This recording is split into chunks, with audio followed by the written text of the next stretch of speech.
Vamos lá então, Alan. Eu resolvi gravar em voz para você entender mais ou menos o que eu quero passar em cada um desses slides. E depois você pode modificar de acordo com o que você quiser. Então, o nome do curso é Medicina Músculo-Esquelética, não é Ortopedia Clínica como era antigamente, porque estava dando muita confusão com o pessoal dizendo que estava roubando o espaço deles, estava usando o nome ortopedia, não era legal. Então, o nome Medicina Músculo-Esquelética é mais genérico, não existe no Brasil, que lá fora já existe, então fica melhor assim. Então, a introdução, a gente fala, essa apresentação é para falar sobre dores musculoesqueléticas, sobre a questão da resolutividade na atenção primária à saúde, sobre a questão dos encaminhamentos indevidos. O que é isso? Se eu não sei examinar um ombro, eu vou olhar o paciente com dor no ombro e vou encaminhar para o ortopedista, achando que o ortopedista sabe resolver. Mas na grande maioria das vezes não é com o ortopedista, porque o ortopedista é um cirurgião de osso. E aí o que acontece?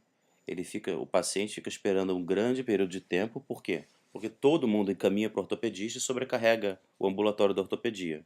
Então, às vezes, as filas de espera demoram 2 anos para uma consulta.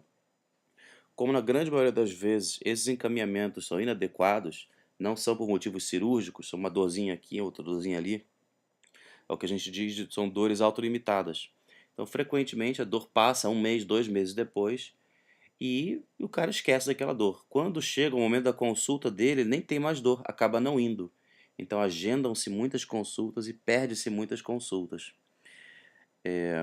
Os ortopedistas eles têm que se revezar entre emergência, centro cirúrgico, paciente pós-operatório, enfermaria, ambulatório e intercorrências. E além disso, eles ainda têm que dar conta desses pacientes que são encaminhados da atenção primária para eles, então eles ficam sobrecarregados. Esse longo tempo de espera para os pacientes chegarem no médico que saiba resolver o problema deles, acaba fazendo com que os problemas se cronifiquem. Então, uma coisa é tratar uma dor lombar que começou há uma semana atrás. Outra coisa é tratar uma dor lombar que começou há 2 anos atrás. É muito mais difícil de tratar. Dor crônica hoje é a principal causa de dor no mundo. Com dor, a pessoa acaba tendo que se afastar do trabalho. E aí o afastamento do trabalho, se você começar a calcular os gastos que a empresa vai ter, que o INSS vai ter, que o Seguridade Social vai ter, fora os gastos que a família vai ter, a qualidade de vida que é perdido. Então, o afastamento do trabalho nem sempre é bom, pela maioria das vezes não é boa. E isso invariavelmente acaba provocando uma série de aposentadorias por invalidez, porque a pessoa que tem dor crônica não consegue encontrar uma solução, ainda mais do SUS. E acaba conseguindo se aposentar ou se encostar, como eles adoram, né? Enfim, isso aqui é para colocar que a principal causa de dor que chega para a gente na atenção primária, ou seja, consultório, ambulatório, são causas simples, não são causas cirúrgicas. Então é a pessoa que está carregando a caixa o dia inteiro, é o caixa do supermercado, é o estivador, é a doméstica.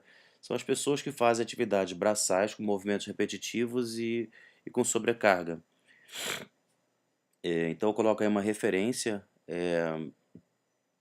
do Arthritis Research Council de 2002, falando que 10 milhões de consultas ano produzidas por isso, né? Bom, aqui no Brasil, o que acontece? Não existe treinamento apropriado para o manejo com esse tipo de problema. Muitas das vezes as doenças passam desapercebidas, porque às vezes o paciente veio para consulta por causa da pressão alta, por causa da diabetes, por causa da depressão, qualquer outro motivo. Mas a pessoa também tem uma dor lombar, por exemplo. Só que o paciente mesmo não comenta, porque ele sabe que o dor dele não deve ser com médico de família. Já tem culturalmente falando, já é aceito que problema de dor músculo-esquelética é com o ortopedista. Então acaba não comentando com o médico de família logo que a dor começa. Então poderia resolver o problema ali, mas não resolve porque culturalmente acha que é com o ortopedista. Quando chega no médico de família e comenta, olha, eu estou com dor lombar, ele, por não saber examinar, por não saber tratar, acaba fazendo a rotina de bolo que todo mundo faz. Prescreve o anti-inflamatório, manda fazer repouso. Isso com certeza não resolve. A dor músculo-esquelética é a segunda causa mais comum de consultas na atenção primária. O único motivo mais frequente é nariz escorrendo. Como os médicos não sabem tratar, não sabem manejar, acabam não conseguindo resolver os problemas. Então tem a baixíssima resolutividade. E como eu não sei resolver, eu acabo encaminhando para alguém que eu acho que saiba resolver, mas como eu não sei o que os outros fazem, eu encaminho errado. E isso chega no ortopedista, ele vai olhar aquela ficha, não, isso aqui não é comigo, volta, pede encaminhamento para fisioterapeuta. E nisso o paciente fica pingando para lá e para cá atrás de uma consulta com alguém que vai saber resolver o seu problema. E espera muito tempo. E essa longa espera acaba, como eu falei antes, gerando um grande número de faltas, porque de duas uma, ou a dor cronifica, ou o paciente a dor melhora, que era uma dor que já iria melhorar mesmo. Bom, e aí, o que acontece no Brasil e no mundo? Na Inglaterra, em torno de 7,5 milhões de pessoas buscam atendimento com seu médico de família. Mas lá eles têm uma resolutividade de 90%. Um décimo só é encaminhado. Né? O que mais? Estatisticamente, responsável por 44 milhões de dias de trabalho perdido por ano. Se a gente for calcular o impacto financeiro disso para um governo, uma gestão, eu não sei nem como calcular isso, mas deve ser um cálculo estrondoso. Então, no Brasil não existem esses cálculos. O que eu consegui foi lá de fora para a gente ter um critério de comparação. Eu vou mostrar para vocês, tá? Então, por conta do impacto em todos os setores, não só da vida da pessoa, mas também como dos governos, esse assunto foi declarado pela ONU a década de 2000 a 2010 como The Bone and Joint Decade. Então é uma aliança global para tentar sensibilizar os governantes da importância de se adereçar, de se avaliar isso de maneira mais cuidadosa. Mais alguns números só para você ter uma noção da cagada, tá? Então, em termos de adoecimento, a gente vê ali problemas com câncer de pele, câncer normal, 9% da população, diabetes 13%, cardiovascular, que é infarto, AVC, pressão alta, 31%. Mas ninguém fala de dor musculoesquelética, porque não mata. Os outros todos matam, mas dor não. E aí, olha lá, fica silenciosamente no alto da escala. O número de atestados médicos por todos os motivos, e olha só a músculo-esquelética, como é que é disparado na frente. Tanto o número de dias acamado por causa da dor, quanto o número de dias de trabalho perdido. Limitação para o trabalho, relacionada por todos os problemas, e de novo, as dores músculo-esqueléticas disparadas na frente. Agora, pasme, o investimento em cada uma dessas áreas. Então, por exemplo, aqui em azul, ficou desconfigurado esse slide, mas aqui em azul seria por câncer, em laranja dores musculoesqueléticas, em verde HIV e AIDS, azul respiratório, amarelo circulatório. Então, as dores musculoesqueléticas são as causas que mais gastam, que mais impacto financeiro causam e menos estudadas, menos investidas. Não dá para entender, né? Detalhe, isso aqui foi de 2009 a 2013 o estudo que foi feito. Uma baita uma estatística. Nos Estados Unidos, então, só para você ter uma noção, eles têm uma estimativa que eu acho muito bacana, que é a qualidade de vida perdida. Então, estima-se uma perda de 1,3 trilhão de dólares em qualidade de vida perdida. Então, 2 trilhões de dólares gastos só com problemas musculoesqueléticos em um ano. Só em um ano. Tá? Aí eu consegui uma estatística nacional. A única que eu encontrei foi a que eu fiz aqui em Florianópolis, tá? Eu peguei com a Secretaria Municipal de Saúde, Departamento de Atenção Primária, o número de consultas geradas na atenção primária de 2012 a 2015 relacionadas a dores musculoesqueléticas. Então, o CID é o Código Internacional de Doença, o CID-10, e todos os CID-10 que começam com a letra M são os CIDs relacionados a dores musculoesqueléticas. Então, aqui você pode ver que o número de consultas ao longo dos anos vem aumentando proporcionalmente. Entretanto, a proporção de encaminhamentos não. É a explicação mais provável para isso, que justo aqui entre 2013 e 2014 foi quando eu comecei a capacitar os médicos de família daqui. Então, era de se esperar o aumento dessa progressão. Então, aqui 2012, 15,4 encaminhamentos, 2013, 16,2, era para continuar subindo. Por algum motivo começou a descer. Eu acredito que essa capacitação que a gente começou a fazer aqui tenha tido esse impacto. A mesma coisa os encaminhamentos para ortopedia. A tendência de 2012, 2013 era aumentar. Aí, de repente, 2014 começou a baixar, 2015 baixou bastante. Aqui só mostrando graficamente como que vem aumentando o número de queixas, mas apesar do número de queixas estar aumentando, o número de encaminhamentos foi reduzindo. Por quê? Porque a gente começou a resolver mais. Por quê? Possivelmente porque depois do treinamento os médicos começaram a aprender. E isso foi o treinamento só do nível 1 do curso, que é bem pouca coisa. Os encaminhamentos para o ortopedista foram aumentando, mas em algum momento no meio do caminho começaram a reduzir. De novo, a única coisa que eu imagino que tenha tido de impacto aqui foi esse treinamento em massa dos médicos de família aqui de Florianópolis. Foram pelo menos uns 90 médicos de família treinados aqui por mim. Daí eu trouxe aqui os 10 diagnósticos mais comuns, só para ter uma noção do que acontece de mais comum. Os 10 encaminhamentos mais comuns, ou seja, quais são aquelas coisas menos resolvidas. Aqui essa estatística eu tenho só de 2013 e 2014, dos 10 exames mais solicitados. Aí eu resumi os 3, daqueles 10, de todos os exames de imagem solicitados em 2014, 3 deles totalizaram 60% do total. Sendo que esses 3 são uma grande porcaria, na grande maioria das vezes eles atrapalham mais do que ajudam. Eu, particularmente, rarissimamente peço exame hoje em dia. Quando eu peço esses exames é porque o médico perito precisa para avaliar se o paciente continua afastado do trabalho ou não. Aqui é a problemática que acontece com todo médico de família inexperiente. Quando chega alguém com dor, ele tem que se encaminha para o ortopedista, para o fisiatra, para o reumatologista, enfim, qualquer uma dessas especialidades que trata de dor musculoesquelética. Mas se eu não sei o que cada um deles faz, eu acabo encaminhando para o mais genérico de todos, que é o ortopedista. Consequência desse encaminhamento completamente feito de qualquer jeito, com descaso, é isso aqui. As filas dos ambulatórios ficam abarrotadas de gente. Esses pacientes com dor não conseguem atendimento adequado, ou quando chega lá o ortopedista mal olha na cara dele, só manda voltar porque não é com eles, nem explica mais nada. Nisso o cara fica irritado, continua com a dor dele, aí vem as revoltas, aí começa a fazer barraco, começa a quebrar tudo. Enquanto isso os médicos estão lá sobrecarregados, tentando resolver milhões de outras coisas, às vezes mais complexas ainda. E aí vem a frustração de não conseguir resolver como a gente gostaria de resolver, o estresse, o burnout. E o paciente nesse limbo aí acaba se afastando do trabalho porque não consegue trabalhar. Vai à Previdência Social e o sonho da vida da maioria é querer se encostar pela perícia. E aí ganhar é a mesma coisa que o Lula, né? O Lula é aposentado por invalidez, por causa daquele dedinho vagabundo dele. Enfim.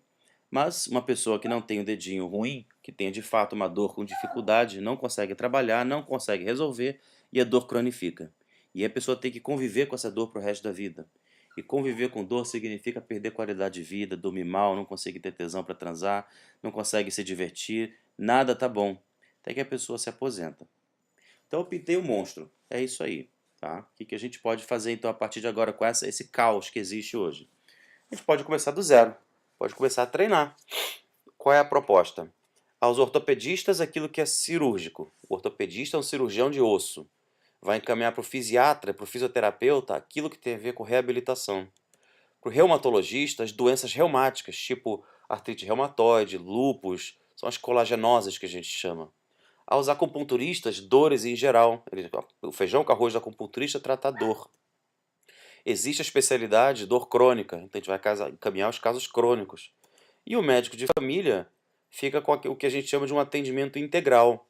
O que seria o atendimento integral? Seria fazer o papel do maestro no meio dessa sinfonia, onde cada uma das especialidades cuida de alguma coisa dentro das dores musculoesqueléticas. Mas como o médico de família vai acompanhar o paciente do começo ao final, é bom que ele conheça um pouquinho de cada um desses instrumentos para estar organizando e coordenando o cuidado. E resolver os casos simples assim que começarem. E evitar de cronificar, evitar de encaminhar, evitar de pedir exame, evitar de prescrever remédio. Tratar da maneira mais natural possível, mais rápida possível. Essa capacitação, então, como qualquer outra, começa com o primário, a gente aprende a ler e escrever, depois aprende um pouquinho mais e vai aprendendo um pouquinho mais. E na medida que a gente vai se dedicando, vai aumentando o nosso nível de competência. Então, a gente começa com isso aqui é um slide que vem lá de Portugal. Então, eles usam o noviço, seria o beginner, depois o competente, o proficiente e o perito. Seriam os níveis de aprofundamento do curso. Então, por que esse curso é interessante? É para reduzir a sobrecarga dos ortopedistas que vivem abarrotados. Daí, assim, para você ter uma noção, num plantão de emergência, eu fui emergencista durante 6 anos da minha vida. O cirurgião só opera, o clínico só atende parte clínica. O ortopedista ele tem que operar e tem que atender a parte da clínica ortopédica. O que é isso? É um pé torcido, uma bursite, uma dorzinha lombar. Então os ortopedistas no plantão, em geral, atendem o dobro do que qualquer outros médicos. Por isso que são cavalos, são super grossos, né? Estão recebendo coisa que não é para estar ali para eles. Seria equivalente a encaminhar um resfriado comum para o pneumologista. É um exagero, não faz o menor sentido. Então é isso que acontece com os ortopedistas, é por isso que eles ficam putos. Então, na organização de qualquer serviço de saúde, ele é organizado em hierarquias. Tem atenção primária, secundária e terciária. A atenção primária são aquelas coisas mais comuns do dia a dia. É a dor de barriga, dor de cabeça, dor nas costas, é nariz escorrendo, é renovar receita, é uma unha encravada. A atenção secundária é aquela coisa que precisa de um especialista, mas não é grave. A atenção terciária é aquela coisa que o paciente vai precisar ficar internado no hospital. Então a gente tem a obrigação de ajudar os ortopedistas no que diz respeito às dores musculoesqueléticas, para que chegue a eles somente as coisas que são necessárias para que sejam resolvidas por eles. Então a gente tem que aumentar a nossa resolutividade na atenção primária. O médico de família tem que fazer o seu papel nesse quesito também. Eu sempre digo, eu não sou cardiologista, mas eu trato hipertensão. Eu não sou pediatra, mas eu trato criança. Eu não sou obstetra, mas eu faço pré-natal. Eu sou médico de família. Então, a gente tem que fazer a mesma coisa com relação a esse quesito das dores musculoesqueléticas. Bom, então a gente também tem esse papel muito importante de diminuir a cronificação das dores. A gente tem que qualificar esses encaminhamentos e encaminhar para a pessoa certa na hora certa e assim diminuir essas filas de espera e o tempo de espera do paciente. Tem que capacitar o médico de família e aprofundar o conhecimento dele nessa área. Por quê? Porque é a segunda queixa mais comum, é uma das queixas que mais traz impacto financeiro e para a qualidade de vida da pessoa. A gente pode reduzir os gastos com pedidos de exames, como eu já te disse, tem milhões de trabalhos científicos apontando que um exame de imagem alterada não significa nada. Então, eu tenho muitas pessoas assintomáticas com exames completamente alterados. Então, quando você entende isso, você para de pedir exame desnecessariamente e começa de fato a botar a mão no paciente, examinar o paciente, como deveria acontecer desde o início dos tempos, né? A gente aumenta a satisfação. Porque na medida que a gente examina o paciente já muda completamente a cara dele. Assim, bom, esse doutor olhou para mim, esse doutor prestou atenção no que eu estou falando.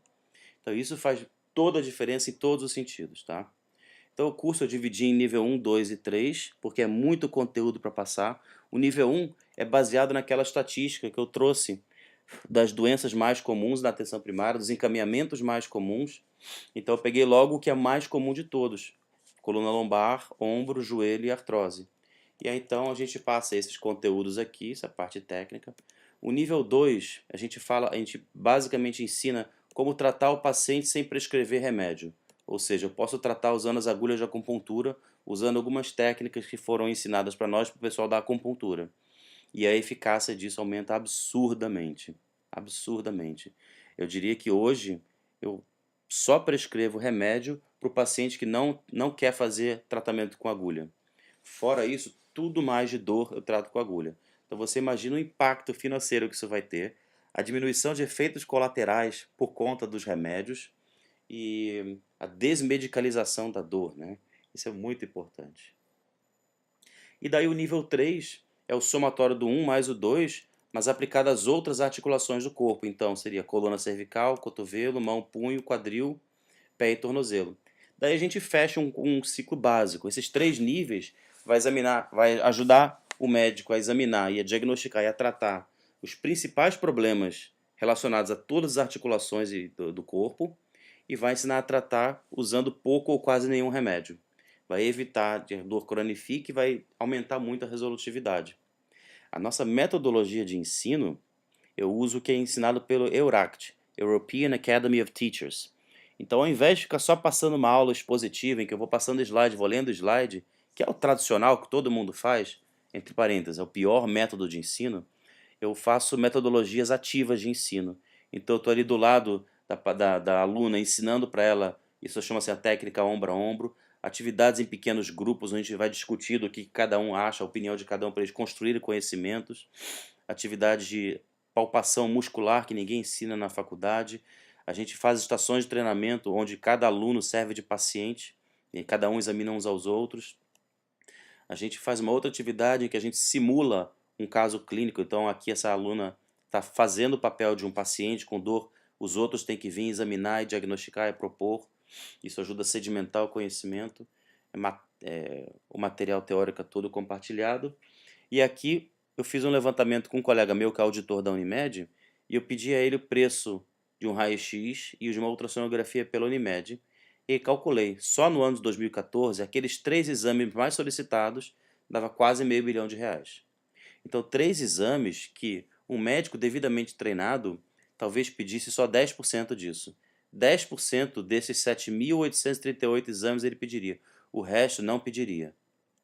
10 ou 20%. Daí eu calculei assim, eu falei 10%, eu botei então aqui 80% de redução de exames, uma medida conservadora, na verdade é bem mais. Calculei o custo, então o médico, se os médicos daquele município forem devidamente treinados, a gente consegue economizar em mais de R$ 300 mil por ano só com o exame de imagem, sem falar com o custo de medicamento, afastamento do trabalho, consultas médicas desnecessárias e outras coisas, tá? E detalhe, eu nem coloquei ressonância e tomografia aqui, que são muito mais caras. Enquanto um raio-x custa 40, uma ultrassonografia custa 70, uma tomografia e ressonância custa em torno de 500 a R$ 1.000. E é muito solicitado, tá? Nosso impacto gerado, então, uma vez que eu entendo que o ortopedista é um cirurgião de osso, eu encaminho cada vez menos. Encaminho cada vez menos pacientes, por quê? Porque eu já sei que se o caso dele não é cirúrgico, não é para o ortopedista que eu vou encaminhar. Então, se o tempo médio de uma consulta é de 20 minutos, e na verdade não é, é bem mais rápido. Consulta com o ortopedista dura em média 5 minutos, mas vamos lá. Se fosse 20 minutos, se a gente conseguiu reduzir em 80% os encaminhamentos, eu estaria reduzindo em 6.600 encaminhamentos a menos. Considerando que cada consulta dura 20 minutos, eu estou disponibilizando para o ortopedista 2.200 horas extras. Para fazer o quê? Para entrar no centro cirúrgico e tocar a fila de espera. O velhinho que caiu da própria altura e quebrou o fêmur, está lá esperando pela cirurgia dele, em vez de esperar 3 meses, agora vai poder ser operado bem mais rápido. Por quê? Porque o ortopedista tem mais tempo livre. Então, quanto menos tempo o cara fica esperando no hospital, menor a chance de pegar uma infecção secundária respiratória, menor a chance de ter uma trombose, uma complicação, menor a chance dele ter atrofia muscular e depois não conseguir mais levantar, e dentre outras, né? Bom, a primeira edição do curso a gente fez oficialmente em 2014 com os residentes de medicina de família, e esse foi um questionário de avaliação que a gente fez com eles. Daí depois, na segunda edição no Rio de Janeiro, a gente já usei um outro questionário de avaliação com os preceptores de médicos de família, ou seja, o pessoal mais experiente, com mais bagagem na medicina de família, e todos eles avaliaram o curso muito bem. Daí o curso foi premiado em primeiro lugar na categoria de gestão, em 2014, no Prêmio Boas Práticas. Nessa época daqui, vale falar que Florianópolis tinha acabado de ser eleita a capital com a melhor qualidade de atenção primária no Brasil, tá? Depois disso eu consegui uma certificação pela Sociedade Brasileira de Medicina de Família, então agora eu consegui a chancela. E aí então agora a proposta é, a terceira edição do curso é juntar o nível 1 e somar com o nível 2 e o nível 3. E isso a gente vai colocar em prática agora a partir de abril aqui em Florianópolis. Tudo isso que eu te mostrei foi baseado só com o nível 1. Eu acredito que fazendo nível 2 e nível 3, a coisa vai mudar drasticamente para melhor, tá? Então é isso aí, meu amigo. Qualquer dúvida, você me pergunta, eu vou te acrescentando, pode mudar à vontade aí. Um grande abraço, obrigado.